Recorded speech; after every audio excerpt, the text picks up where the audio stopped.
오늘도 영혼의 쉼터에 오신 여러분을 사랑하고 축복합니다. 한 주 동안도 평안하셨지요?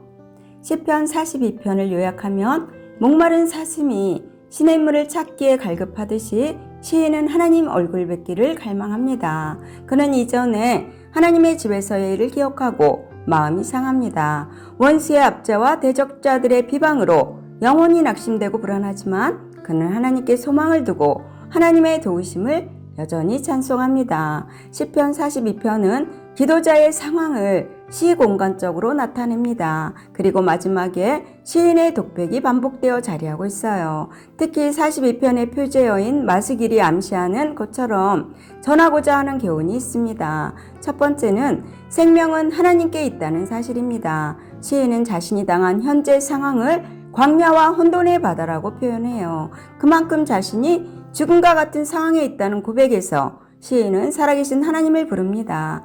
시인은 죽음 같은 상황에서 생명을 주실 분은 하나님밖에 없다는 것을 알았습니다. 이방인들은 하나님이 어디에 있느냐 라며 조롱하지만 그들이 따르는 우상에게는 생명이 더욱 없습니다. 하나님을 찾는 시인의 모습은 생명을 주시는 분이 누구인지 분명하게 가르쳐 줍니다. 두 번째는 고통 속에서도 찬양하고 기도해야 한다는 사실이에요. 시인은 죽을 것 같은 고난 때문에 낮과 밤으로 눈물이 음식이 되었다고 말합니다. 낮과 밤이라는 표현은 상심하고 절망한 모습이 아니라 찬양과 기도에 대한 의지와 연관되어 등장합니다. 시인이 겪는 상황은 바뀌지 않죠. 하나님은 여전히 멀리 계시는 것 같은 상황이에요. 하지만 그는 찬양하고 기도합니다. 하나님 앞에서 우는 것 자체도 기도가 되지만 시인과 같이 눈물을 찬양으로 바꾸어 기도하는 것이 성숙한 신앙의 모범이에요. 세 번째는 하나님께서는 자기 백성을 친히 찾아오신다는 사실입니다. 시인은 하나님이 자신을 구원해 주실 것이라고 고백해요. 자신이 하나님을 찾아가는 것이 아니라 오히려 하나님이 헤매고 있는 자신을 찾아오실 것임을 확신합니다. 이 고백과 같이 하나님은 당신을 찾는 백성을 친히 찾으십니다. 그러기에 우리가 하나님을 만나는 사건은 전적인 하나님의 은혜라고 말하는 것입니다. 시인은 하나님을 마음껏 예배하고 싶으나 그렇게 할 수 없는 상황 가운데 놓여 있어요. 1절에서 하나님이여 사슴이 시냇물을 찾기에 갈급한 같이 내 영혼이 주를 찾기에 갈급하니이다 라며 자신에게 있는 하나님을 향한 갈급함을 물을 찾아 헤매는 사슴에 비유합니다. 사슴에게 물이 생명이듯이 우리에게는 하나님 앞에 나아가 하나님을 예배하는 시간이 생명이에요. 하나님 앞에 나아가지 못하면 우리 영혼이 메말라 갑니다. 영혼의 갈증을 해결해 주실 분은 하나님밖에 없지요. 그러므로 우리는 늘 사모하는 마음을 가지고 하나님 앞에 나가야 합니다. 예배가 영혼을 살리는 생명수임을 잊지 말아야 합니다. 2절로 3절에서 하나님 앞에 나아가 하나님의 얼굴 배우기를 갈망했습니다. 그러나 주변 사람들은 시인을 향해 하나님이 어디 있느냐며 조롱하죠. 이는 하나님에 대한 조롱이기도 합니다. 그래서 시인은 눈물이 음식이 될 정도로 슬퍼했어요. 이렇게 요즘도 세상은 믿음을 조롱합니다. 하나님을 향한 순수한 마음을 비웃고 있죠. 믿음과 신앙이 미움의 대상이 될 때 성도는 통탄하고 슬퍼해야 합니다.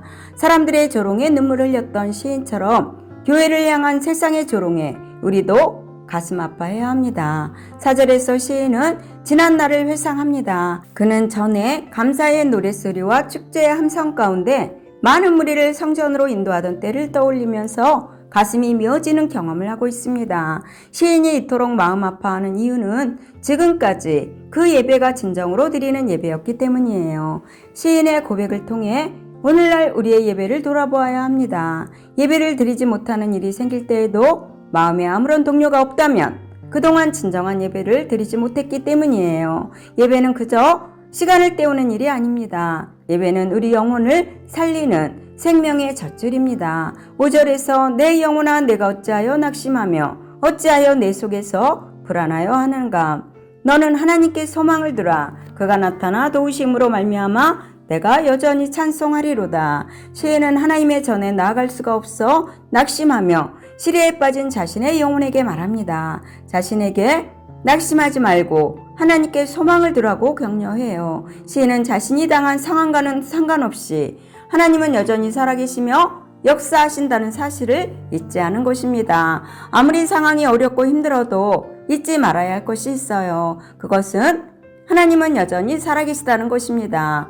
하나님은 우리가 당한 상황과는 상관없이 건재하십니다. 그 하나님께 소망을 둘 때 절망스러웠던 상황을 이겨낼 수가 있습니다. 8절에서 하나님은 시인을 위로해 주십니다. 낮에는 사랑을 베푸시고 밤에는 찬양으로 시인의 심령을 채우십니다. 그래서 시인은 하나님의 은혜를 입어 기도할 뿐입니다 라고 고백해요. 고난의 때에 우리가 바라보아야 할 것은 하나님의 은혜이지요.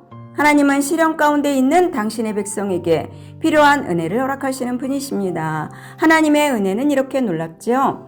그러므로 고난 가운데서 조롱당하고 있을 때 하나님이 눈을 열어주시기를 기도하십시오. 믿음의 눈으로 보면 여전히 우리를 붙들어 주시는 하나님의 손길을 발견할 수가 있습니다. 결론입니다. 우리는 살면서 때때로 절망의 순간을 경험합니다. 심령이 가난해졌을 때 하나님을 찾지만 하나님이 멀게만 느껴지는 순간도 있어요. 그럼에도 우리는 여전히 살아서 역사하시는 하나님을 기억해야 합니다. 하나님이 과거에 베푸셨던 은혜의 손길을 기억하며 앞으로도 동일하게 역사해 주실 것을 믿어야 합니다. 마음의 낙심과 세상의 조롱을 이기는 힘은 하나님께 소망을 두는 것입니다. 하나님께 소망을 둔 인생은 결코 실패하지 않습니다. 하나님은 믿음의 소망을 이루어 주시는 분이기 때문이에요. 말씀을 마무리하면서 이런 생각을 했습니다. 오늘 기도의 주인공인 다윗의 마음이 얼마나 갈급했을까요? 그럼에도 죽을 수밖에 없는 상황에서 하나님과의 관계를 생각하던 다윗의 마음을 담게 되길 원합니다. 어떠한 경우에도 하나님께 맡기는 삶의 자세, 기도의 자세, 다니엘의 새 친구처럼 하나님이 도우시겠지만 그리 아니하실지라도 라는 고백이 여러분 가운데도 있었으면 좋겠습니다. 영혼의 쉼터를 사랑하시는 여러분, 여러분에게도 기도하라고 소망을 주신 하나님께서 여러분과 함께 모든 일들을 이루어 가시는 은혜가 차고 넘치시기를 예수님의 이름으로 축원합니다. 아멘. 사랑합니다.